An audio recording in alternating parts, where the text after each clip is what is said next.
This week we're going to talk about this area, this kind of light green area here, between the Great Glen Fault and the Highland Boundary Fault. And again, this area has been affected by Caledonian age deformation, so this is why it's part of our orthotectonic line. It's also been affected by things like the Grampian that we see in the north. So it's found here between the Great Glen and the Highland Boundary Fault. It's mostly made up of this sequence here, which is the Dalradian supergroup. So this is the most prominent set of rocks that you'll find in this area. And some of you should be quite familiar with this area because you guys popped into it when you were on your Scotland field trip. So one of the rocks we're looking at in the practical today is actually one you saw in the field, which is quite cool. And there's two older areas that can be found in this area, and this is what we'll talk about first. And this is Islay here, Colonsay here, and up here this is the Dava and Glenbanker succession. So we'll come on to them in a second. So we'll start off with the tectonostratigraphy of the Grampian, and again, this is called tectonostratigraphy because many of the contacts between the different units aren't actually they're not conformable. In many cases they are faults, some thrusts in some cases.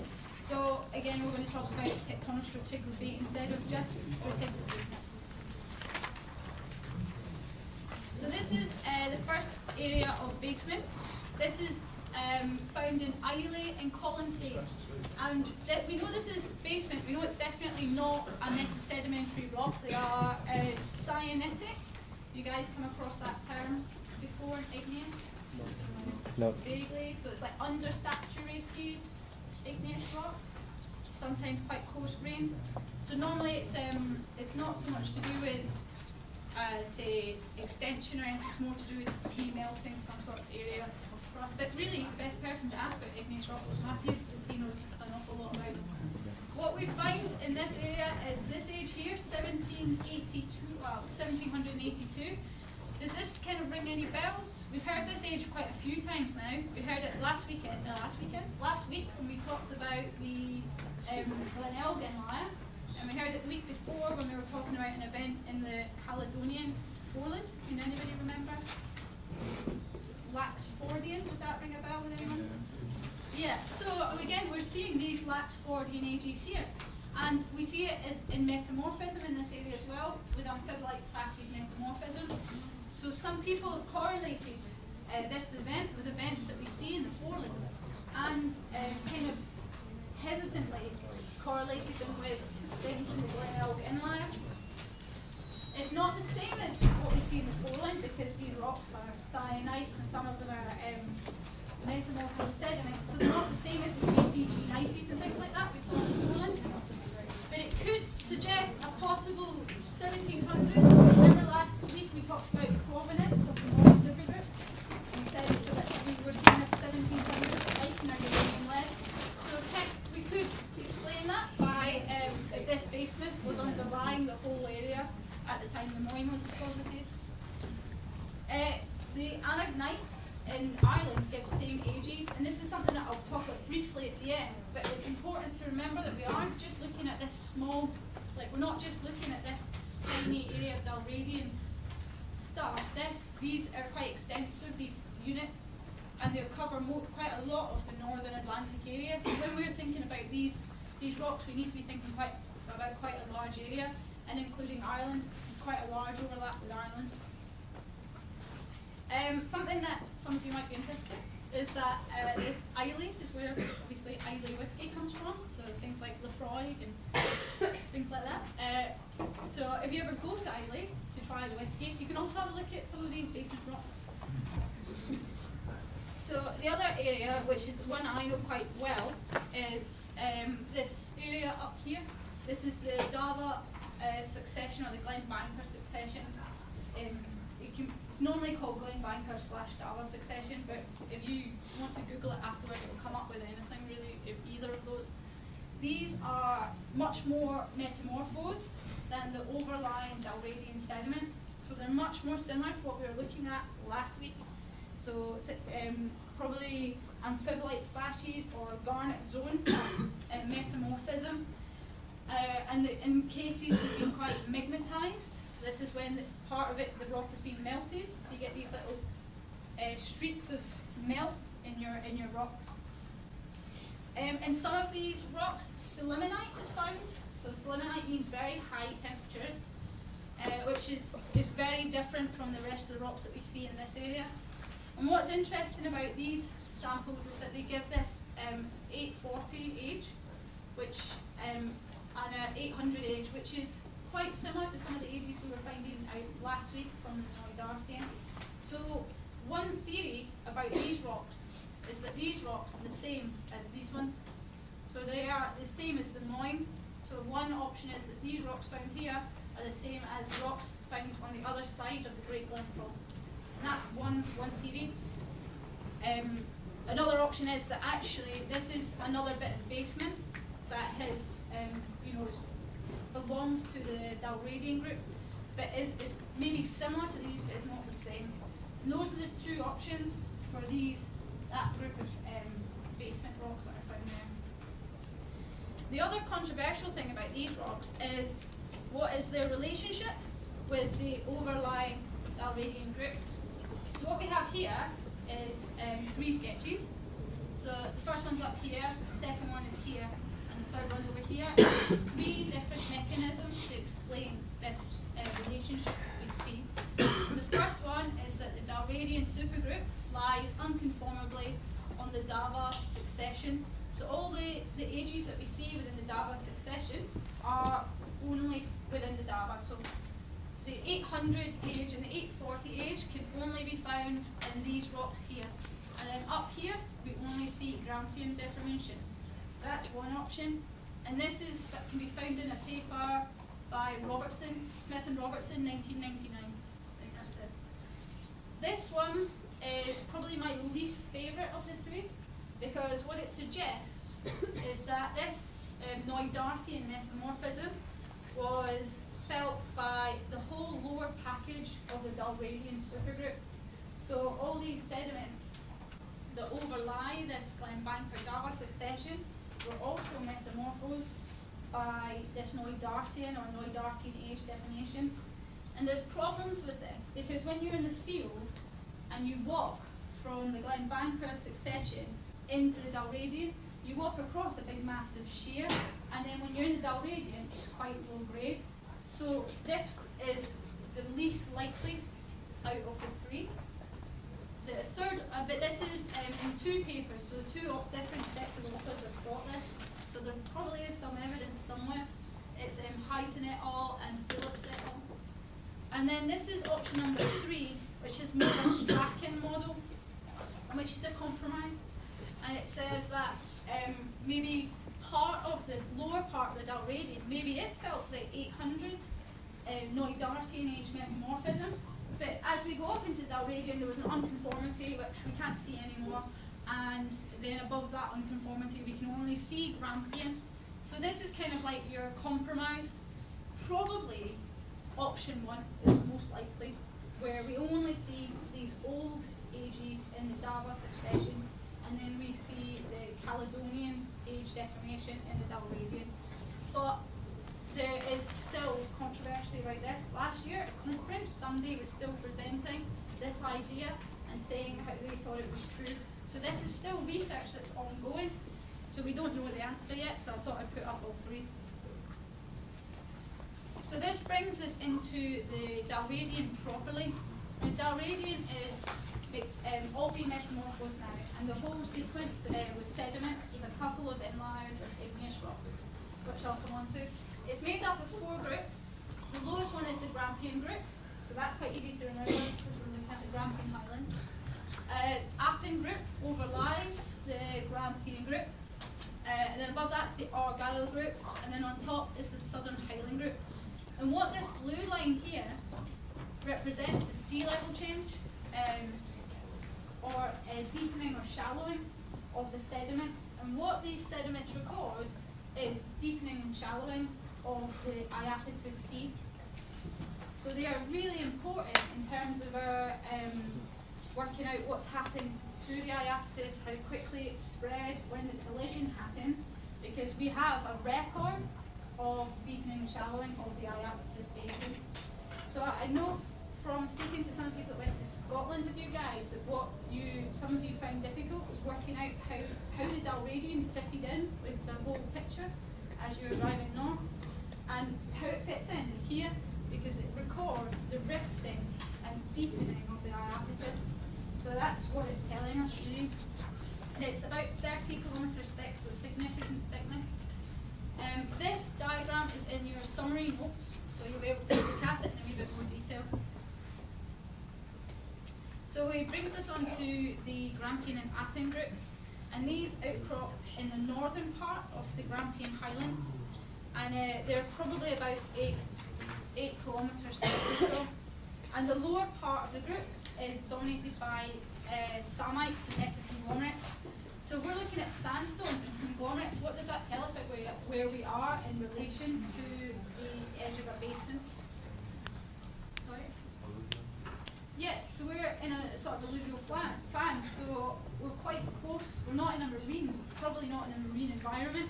So what the lower part of the Grampian group is telling us is that we're still quite shallow because we're seeing samites, which are metamorphosed sandstones, and metaconglomerates. So it's really important. And as we move up through the Grampian group, we move up into peelites, which are metamorphosed sandstones. And what's that telling us as we move up into mudstones? Are we deepening or shallowing? Deepening, yeah, cool. So this is what this whole sequence is telling us at Dalradian is where we were in the Iapetus at that time. So this diagram also shows you the sort of environment that the the Grampian group was deposited in. And at this point in the Iapetus history, we were still rifting a kind of sort of fluvial basin. So what we're seeing here are these sort of fault blocks, and what's being deposited in them is our Grampian sediments. And this is actually mapped out where you can see thickening and thinning within the metamorphosed sediments now. So this is how we know that this has happened. Often, as well, within this unit we see a lot of crossbeds and things like that that have been preserved because it's quite a sandy sort of unit. The Appin group is quite similar, but there's more in the Appin group. There's much more schists. So schists are metamorphosed mudstones, and so many more peelites, many more schists, far more aluminium-rich contents, more clays and things like that are in the Appin group. So we are deepening as we're in these two groups. We're going from shallow, fluvially controlled systems to marine controlled systems. Well, just about marine controlled systems. The Argyll and above the Appin group is the Argyll group, and this records much more deepening as well. At the base of the Argyll group is a unit called the Port Ascaig Tillite, and this is something I will talk about a lot in this, for at least 2 more slides in this lecture, and it's a really important chronological marker. So if you keep that in mind, that we're going to talk about the Port Ascaig Tillite, and it's in the Argyll group. It's found at the bottom of the Argyll group. Also within the Argyll group are this Tay Valley subgroup, and within the Tay Valley subgroup is the Tay Valley volcanics. And these are also important to keep in mind. So the Argyll group is really important for chronology. Also, these Tay Valley volcanics, we've had chemistry done on them, and they are morb-type igneous rocks. What does morb-type igneous rocks tell us about the tectonic environment? Does anybody know? So, where do we find morbs? Mid-ocean ridges. Okay, so what's happening at mid-ocean ridges? Yeah, so we're rifting. So what this is telling us is that at this time period, there was rifting going on in the Iapetus basin. Above the Argyll group is the Southern Highland group, and this group is dominated by turbidites. and fine-grained fans. And what that tells us is that we're deposited on an outer continental margin. Another interesting point that's been brought up is that we know that we're seeing sort of rifting in this situation because we find basic pillow lavas. And I don't know, do you guys see these in the field, these pillow lavas, on your Scotland trip? No? I don't know, I've not been, never been allowed to go.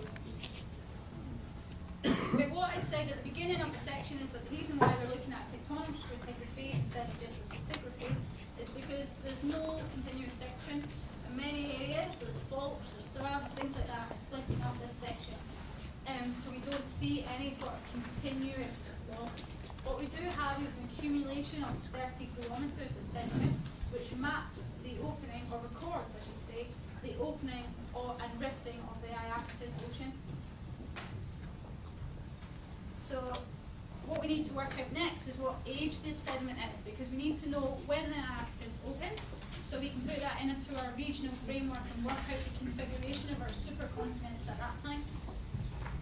So this is recent work. This is actually really recent, in 2009 this has been done. So what this is oxygen isotope curve for the whole of the Dalradian supergroup.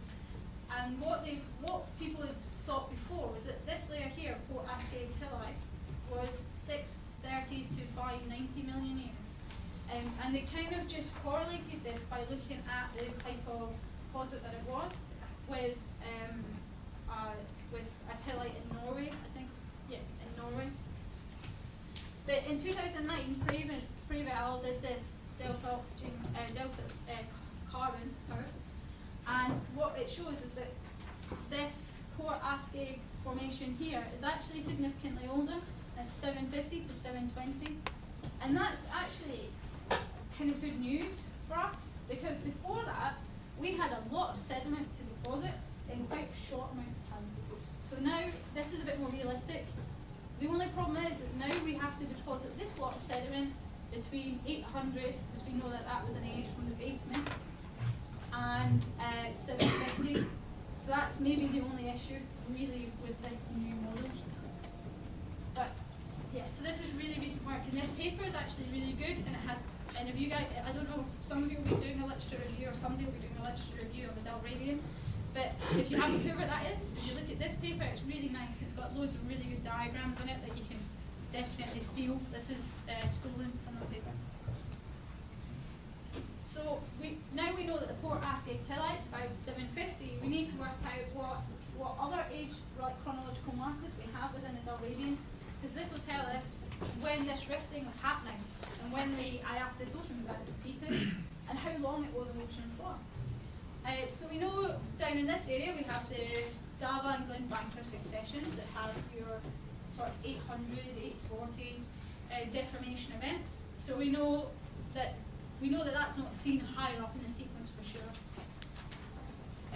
And then the next age marker we have is this Port Ascaig Tilly, 750 to 720. And a problem here is similar to when we look at the Moyne supergroup, is that there's not microfossils.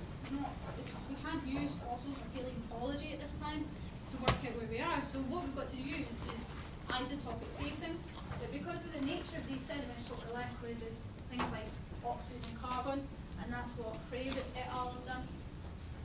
Then as we move higher up into the Argyll group, which hopefully you can remember was the one that had a lot of good chronological markers, we can see that there is this Ben Burek granite at 590. The other interesting thing about this granite is that it's been deformed. So what this 590 age is an intrusion age. So it's the age that the granite crystallized at. But since then, the granite's been deformed, so that is telling us that deformation happened after this time. Another good, or sort of good isotopic age is these Tevalis volcanics. So they're like 595 to 600-ish. So they're telling us at this point, we were seeing rifting because these are morph type. So this was to do with oceanic spreading and thinning of our lithosphere. Then we move up into our Lenny limestone, where we see some Cambrian-ish trilobites.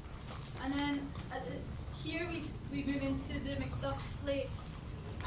This is a little bit contentious because these are actually like little tiny microfossils, and they are often maybe, I don't know, like an egg or something like that. This tiny, tiny, tiny little thing. So actually this isn't the best time marker that we have, but because we've got all the rest of them, it fits in, so we can use it. And then at 470 we have the Grampian orogeny, and this has been dated by methods that I'll tell you about in a few slides' time. So this gives us our time marker between when we know that deposition must have been happening at 750 to when the Grampian orogeny happened. And the Grampian orogeny was caused by closure or partial closure of the Iaptus Ocean. So that is giving us a history of an ocean basin just there in that one sequence of sedimentary rocks. So that's why it's really important. This sequence is actually really important in terms of like Scottish and British, Scandinavian, American history, because it's recording the Iaptus Ocean basin. So I kind of touched on this in the last one, but what I thought I'd show you was some of these kind of really nice schematic models, because it kind of explains it quite nicely. It's kind of nicer than me just whittling on. So what we have is the Grampian, which is shallow marine and fluvial, as we talked about earlier, because we were seeing these metaconglomerates and samites. Then if we move into, and we can see here as we move up into the Appin group, it is starting to deepen, because the Appin group is peelites, so metamorphosed mudstones. If we move into our Gal group, we see more deepening again, and more rifting as well, because this is where we find our Tay Valley volcanics. Also, what's quite interesting in this and these areas here is that you find some of these like hydrothermal deposits as well. Sometimes they're found in this sort of time frame. And then finally into the Southern Highland group, and this is when we move into our outer continental margin. So this is us in the kind of deepest part of Iaptus history. So this is us kind of deepening through the Dalradian, showing rifting of the Iaptus basin.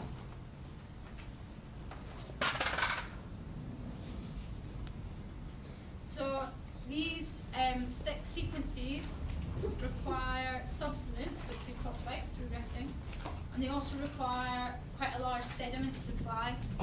So we know that the subsidence was caused by rifting, and we know that these lavas are basalts and they're rift related. So I've said that quite a few times, so hopefully if you only remember one thing from my lecture, you'll remember that. The deposition is often in half gravins, so you can see these thickening and thinnings. And also means that if you're looking at one unit in the Grampian Highlands, it's quite hard to follow it laterally, because in many cases it was only deposited in a half graven, so it's difficult to follow it over the whole Highland area. Again, this is another paper by Prave, but it was in 1999, so it was a little bit earlier on. But if you he's a really good guy to Google. Just Google Tony Prave, and he has lots of papers on the Dalradian. So, provenance of the Dalradian. And again, we are back to our nice uranium-lead zircon probability plots, which what we're showing here is the Grampian group, the Appin group, Argyll, and up into the Southern Highlands.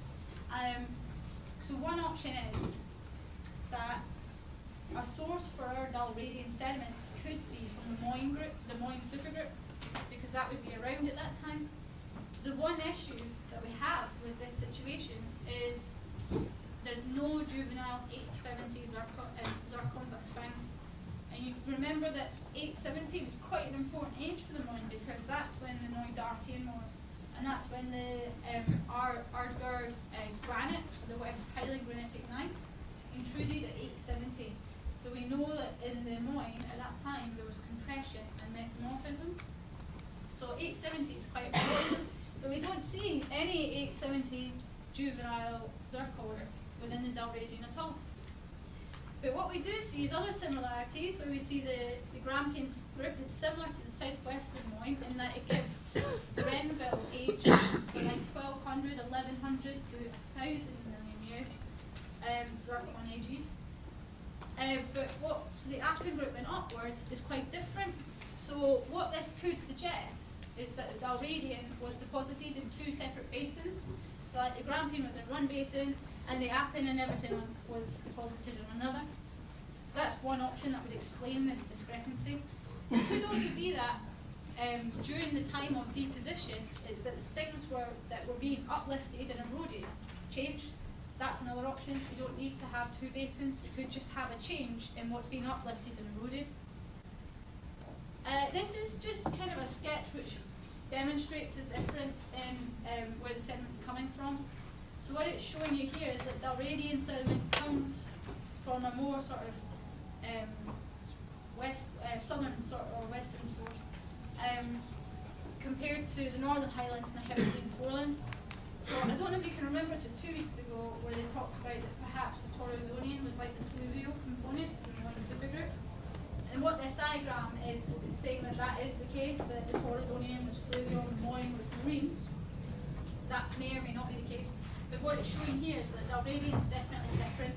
So that would be something to keep in mind, that the Dalradian probably has different, at least some of it has a different source to the Moyne and the Northern Highlands. So now we're moving into the regional metamorphism and structures. This is what we're going to do a practical on basically today. So there's a couple of diagrams that I'm going to show up here that are really important for today's practical, but I'll point them out as we go along. This is a slide you will see in second year metamorphics. Whenever is that after Christmas? When you do second year metamorphics? Yeah. Okay, so this is almost the exact slide you will see. And the reason why I'm showing it is because this area here in the Dalradian supergroup is Barrovian type metamorphisms. But not only that, this is where this guy Barrow found this kind of idea of defining metamorphic grade. So Barrow actually invented Barrow zones in the Dalradian Highlands in Scotland, and what it measures is how high grade you are using aluminium rich minerals in peelites. So this sort of classification system doesn't work for like basic rocks or igneous rocks or even sanites, because they don't have the right indicated minerals, but it does work for peelites. So the minerals that tell us what sort of grade they are include garnet, storlite, kyanite, chlorite, and biotite, and we don't include cordierite and andalusite, because these tell us about something else, which I'll come on to in the next slide. So this kind of summarises that, because also what's in this area, this is a really important area for metamorphic geology, is Buchan zones. So this is a different type of metamorphism. So we've got Barrovian zone metamorphism and Buchan zone metamorphism, all found within the Dalradian Highlands. And Buchan zone metamorphism is high temperature and medium pressure. So what we see is high temperature, medium pressure minerals. For example, cordierite and andalusite would fit into that category. Barrow zones are medium pressure, medium temperature. They're your standard regional metamorphism type metamorphism. Buchan zones happen when you have a lot of, say, granitic intrusions. So that adds extra heat to our crust, but we're still at a medium pressure. So that's the two differences. And I know you'll come on to this in more detail in metamorphics, so I won't hammer home the point here. But what this slide is good for is it tells you your indicator minerals for Buchan zone metamorphisms. This is low-grade minerals, biotite, cordierite, andalusite, slimonite. So that's going up grade. And then the same here for your Barrow zones. So then it goes chlorite, biotite, garnet, storlite, and they both end up in slimonite because slimonite's a high temperature mineral. So that's when you're quite high grades, when you're quite high temperature. So what we see in the Dalradian is this type of metamorphism, and both types, this type here was being dated at 465 to 475, that's the date of the intrusions in that area. And we know the intrusion was driving metamorphism because it was adding heat. But there's also some dates from further down in the barozone type metamorphism, but I'll come on to them in a minute. The other thing that's quite exciting about the Grampian Highlands is the structures that you see. This is a cross section through the Grampians, and I'll show you in the next slide how it was formed. But this is basically showing you the Tay Nap, and the Tay Nap was to form during D2. Are you all used to the terms of talking about D1, D2, D3, D4? Is that something you've come across before? Kind of. Right, so D1 relates to deformation event 1, D2, deformation event 2, D3, and with these things you'll find things like F1 will be associated with D1 because it's the first stage of folding, so fold 1 will be associated with D1. And then you can get things like L1, which is like a lineation, but what we'll talk about today is just D's and F's, so just the deformation and the fold. So, and actually this all happens during the same event, which I think Matthew is going to tell you about at the whole end of the series of regional geology. During the closure of Iapetus, all of these Ds happened during that one event, basically. So all during the closure of Iapetus, but it built up to a peak, which is D2, and then uplift and things like that happened, which was D3 and D4. So how we see these structures, this is a really good sort of book that you can get online from the Open University. If you Google mountain building in Scotland, then you'll be led to this book, and a lot of the figures from this lecture have come from it because they make really nice figures. So if you're struggling with kind of visualising about how these things have happened, then if you have a look at this book, it's really nice. So what this is showing us here is that in this part here, A, we have these upright folds, and this is probably due to compression through shortening during the closure stage, or during shortening of the basin, not so much closure. This is nap formation stage and slide formation. So what's happened here is that these folds have been refolded, and during that process, parts of them have actually been affected by thrusts and shears. So do you see that this is a thrust, like what we were looking at last week, that's moved this whole section of fold from down here to up here. So during this stage we will see recumbrant folds, that's where things get refolded, and the formation of these slides and thrusts. And then that leads us on to the final stage, which is the steep belt formation, and this is formed during D3 and 4. And what this shows really nicely is its formation with the Highland boundary fault here, and this is causing this sort of like downturn of the nose, as it's called. This Tay Nap formation like kind of really confused people for many years, and there's a lot of literature on the Tay Nap. So for your literature review, it's worth having a look at the Tay Nap. And there's some really good models where they walk through how it was all formed.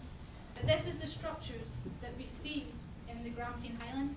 So for today's practical, try and keep this in mind, because it will really help you. Because otherwise the practical is a little bit confusing. So if you try and keep the fact that we've gone from upright folds that have been refolded into recumbrant folds and have had thrusts cut through them, and then this whole sort of fold package has been then cut by some more folds, so you kind of get this crenulation. So if you try and keep this in mind, it will help for today's practical.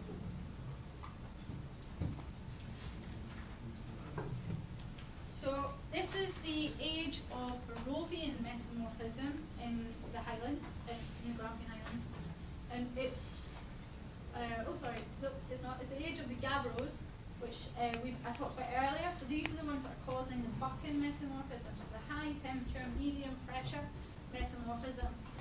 We've looked at their relationship and the structural relationships, so cross-cutting relationships. And what can be seen is that these cut D2, but are pre-D3. So they are affected by all the deformation that's associated with D3 and D4, but none of the deformation with D1 or D2.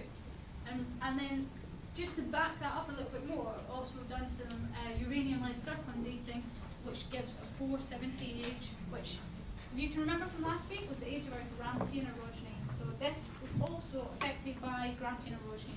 So we see the Grampian orogeny in the Grampian Highlands and in the Northern Highlands, so it's present in both places. To date the Barovian metamorphism, we've looked at garnets and done samarium neodymium dating of garnets, and also got 478. So the peak bucket and the peak Barovian metamorphism were at the same time. So they're both 470, and they're both caused by the Grampian orogeny, which affects the Moyen supergroup as well. So what's happened at this stage is that we've had some ocean closure, or like something's happened that's made shortening, something's maybe been put on top of the Grampian Highlands. But then what has to happen is that these highlands have to be uplifted back so we can see them as the way they are today. And you guys did a practical a couple of weeks ago when you looked at some RVSR muscovite ages, and you compared them to some ages from a garnet, and what you found was the garnets were dated peak metamorphism, and the muscovites had kind of been partially reset, but they all kind of dated uplift because they have a lower closure temperature. Does that all kind of, you remember that happening? Because basically what's happened here in the Dalradian is that they've dated a whole bunch of, my thing's working anymore. They've dated a whole bunch of muscovites from like a north-south transect across the Barovian area of the Dalradian Highlands. And what they found is as they go from high grade to low grade, there's a difference in dates as we go up. And this is because of the rapid cooling. So we're going from higher temperatures, like package, and then coming up. So this is why we see this variation in dates. And what this is also telling us is that this also happened in about 10 million years from peak metamorphic temperatures. And there's a reference here, again, for people who want to do further reading. But we can also see this in biotite ages. So we also looked at biotite a couple of weeks ago as well. The biotite has a closure temperature of about 300 degrees, so it's even cooler. So you can then use muscovite and biotite to date how a rock actually cools, was the idea. And we see it reach 300 degrees about 20 to 35 million years after peak metamorphic temperature. So this kind of implies that there's quite rapid uplift of our Grampian mountains throughout the Ordovician and the Silurian. And we can see that there's been erosion to what is kind of there now, is pretty much what we see there today in the Cairngorms and places like that, by about 420, so mid-Silurian sort of age. And what is really important, again, another important point, is there's no evidence of Scandian deformation within the Grampian Highlands at all. Now this is super important because people use this evidence to talk about how the Great Glen Fault moved during Silurian times. So this is really important evidence for movement on that fault. And this won't take long, I'm almost finished. So what we're going to finish off with is how we fit into the kind of main kind of framework in the whole of this area. So we're not just looking at the British Isles, we're looking at a whole bunch of other regions. So this is a map of the Caledonites. So what we've got here, this is, we've kind of made the Atlantic quite small. But what we've got here is eastern Greenland, Scandinavia, the Highlands obviously, Scotland, and also Shetland. And what I'll do is I'll speak about each of these areas. So first of all, Shetland. We actually can see almost a full sequence in Shetland of what we see in Scotland. So we can see our Lewisian inliers. We can see our Moyen supergroup found in which is equivalent to the Yell Sound group. We can see our Dalradian equivalents, and actually on Shetland they are just called the Dalradian because they are almost exactly like what we see in the Highlands. And what we see here, metamorphism-wise, is it records, again, Grampian metamorphism. We don't see Scandian at all in this area, but we do see Grampian. We don't see Neudartian, but we do see this 930 age. And do you remember last week I mentioned that the Neudartian was part of this Valhalla orogeny? And there was an early stage to that called the Rhinelandian. So this is the Rhinelandian. So this is an early stage, part of our Neudartian or our Valhalla orogeny. So that's quite convincing. We can see that there is a lot of correlation between Shetland and Scotland. Apart from this question about the Scandian, where is the Scandian gone? In East Greenland, we can also see almost a full sequence. We can see the Laurentian Foreland, we can see the Moyne, and we can see the Dalradian. And what we see here, really convincingly, is basement cover relationships. So that means we can see there's the contact between the Moyne equivalent in East Greenland and the Dalradian equivalent, and we can see the act and basement cover relationship way. So one was deposited unconformably on the other. So that is convincing in East Greenland. It's just not convincing in the Dalradian. We don't see much evidence for arc collisional events. And why I've written this up here is to give a little bit of a heads up, because the Grampian is an arc collisional event. And what we don't see in East Greenland is any evidence for that. What we do see is 930 granites, S-type granites. That means they have melted sediment. So S-type granites. So that relates to our Rhinelandian orogeny. And that's kind of the main deformation phase that we see in East Greenland. And finally, Scandinavia. So in Scandinavia, they've been very imaginative with names of units. We have the upper Alochen, the uppermost Alochen. We also have a middle and a lower Alochen. So there's not too much excitement in names here. But what we do see is the upper one is Iapetus derived. So we know that Dalradian is caused by, or deposited during Iapetus rifting, so it's probably related. So these things are probably related. So they're both related to sediments deposited within the Iapetus basin. In the uppermost Alochen, this is Laurentian derived, so it's probably equivalent to the Moyne supergroup. And actually, there's recent data that overlaps some of that 450 event I mentioned last week that's related to Caledonian is also found in this Alochen here. So that's kind of adding to the evidence that the Moyne and this Alochen probably shared something in common. Maybe not everything, but something. We also see metamorphism-wise, we see this Porsanga orogeny, and we also see, I don't know how to pronounce that, so I will try. We also see the event of 710, and this is important because the age of the Sturgeon thrust in the Moyne supergroup is about 710, 730, so that relates. And then 840 to 820, that relates to the Neudartian, so we're already seeing some overlaps. What's recorded in quite a big way is the Scandian, 425 to 400 in this area, and we obviously see evidence for that in the Moyne supergroup. So there is definite correlations. We're seeing these sediments all the way through the northern sort of Atlantic area. So that's why they're so well studied, and there's been so much literature and research on them. This is in your lecture summaries, and what it is kind of a nice way to look at provenance. So you may have noticed that Matthew asked you quite a lot of questions about provenance of various units and relating them to each other, and what this does is it kind of summarises that for you.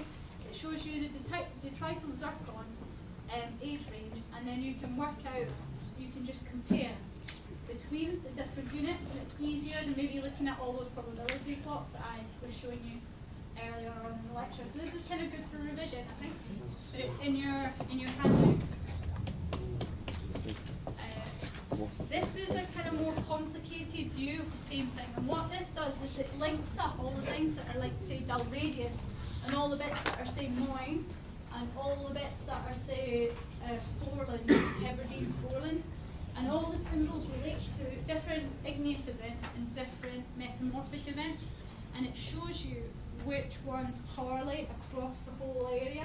So we're moving Scotland, Svalbard, Norway in this situation, And it's just a nice kind of way of looking at this. And this is in a K-Wood paper, for those of you that want to look at this in a bit more detail. It'll be available online. And again, it kind of demonstrates this kind of two-stage Valhalla of originates the evidence that we're using this for. So, to summarise, we think that Darwinian sedimentation occurred between 800 and 870 million years. That's our constraints on the age. Where it could have just started a little bit later, it could have finished a little bit earlier, but those are the absolute ends on age. The Grampian, Appin and Argyll groups, so that's in our Dalmatian supergroup now, we're not talking about the basement. These were all deposited on a passive continental shelf related to the Iapetus rifting. And we know this because of things like the Teva volcanics, which are more. We also know it because of the pillow lavas within the southern highland group. So we know we're looking at rifting of a thinning lithosphere. We know that Dalradian records continental breakup and the opening of the Iapetus. That's kind of what I just said. And we also can trace the Dalradian, the Moyne, and the Caledonian forelands, all the Lewisian and the Cambridge Division sediments, into places like Shetland, East Greenland, and Scandinavia. And I haven't even talked about Newfoundland, where it can also be traced into. So it can be traced right across the Atlantic. So that's why these rocks are, well, people think they're quite interesting. Okay, so we're kind of done with the lecture. With the practical, we have one map. You have handouts here. You have one thin section and some hand specimens. There's only one hand specimen per sample, so if you just come up and have a look. But the most important thing about today's practical is this map. And if we keep in mind the structures that I showed you earlier on in the lecture, then you'll find it a lot easier. So if you just whenever you want to start that. Just whenever you want to start it. I really hope that is Matthew's because it's got candy by the way. Look at how bad my bliss.